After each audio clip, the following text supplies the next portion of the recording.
Hey everyone, so in this video, I'm going to show you how I installed the Govee TV Backlight 3. So this is going to become particularly useful for individuals who just received their Govee TV Backlight 3. How do you actually go ahead and install it? So let's go ahead and get started. This was pretty simple as far as installing the Govee TV Backlight 3 go, guys. So of course you have the camera on top, and that actually just sits on top of your camera. And then the more difficult thing was actually attaching the adhesive light strip. So I actually just attached the light strip with my hand by running it across the edges of my TV. And it doesn't have to be perfect, guys. Even if the light strip is about an inch away from the edge, I'd say mine's about half an inch away from the edge of the TV. No one can really tell the difference, okay? So I'd say attaching your light strip about 1 inch to a half an inch away from the edge should give it that nice look, as you see right here.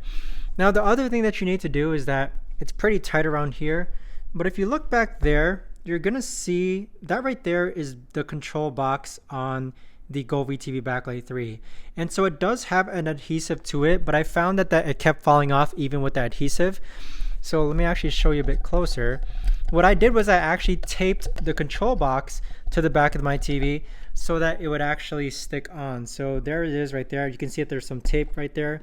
So you tape that on and then you plug it in directly into the outlet. So I have an outlet underneath this table here. So now with the Govee TV Backlight 3, you have the camera up on top, you have the adhesive light strip attached, you have like the power box, which is directly right behind here where I'm pointing, and then you have that connected to a power outlet. So with that, the Govee TV Backlight 3 actually doesn't directly connect to your TV, okay? The only thing that actually attaches to it is the adhesive light strip. But once you have that set up, it is time to actually calibrate your TV, in which you follow the prompts with Govee as far as attaching squares in all corners of the TV. So one over there, there, and there. And then once you attach these squares to the TV, you want to go ahead and connect your Govee TV Backlight 3 to the app. So this is what the app looks like. And so to connect your TV, your Govee TV Backlight 3, you would just click on this plus icon. Make sure that the Backlight 3 is powered on, and it's going to search for nearby devices. So I've worked with a lot of Govee devices, and every single time I've powered it on, it was easily found automatically. So here we have the TV Backlight 3 once it's connected to the app. Go ahead and click on the backlight. And then there's two things you need to do. You need to click the settings icon. And then first you're going to calibrate the strip. So with the strip, you can see that you just need to select the TV that matches the colors here. So it's blue on top, red on the side. So I'll select this one. Now the next thing you need to do is calibrate the camera. So once you click on calibrate the camera, it's going to take a still image shot from the camera up top. And what you're looking for are basically the orange squares that you attach to all the sides of the TV. Okay, so recall how you attach these orange squares. Once you attach those orange squares, you should see on the screen.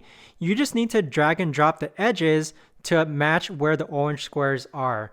So if you don't see the orange squares on this still image that you see right here, what I actually did was that I actually adjusted the angle of my camera on top there.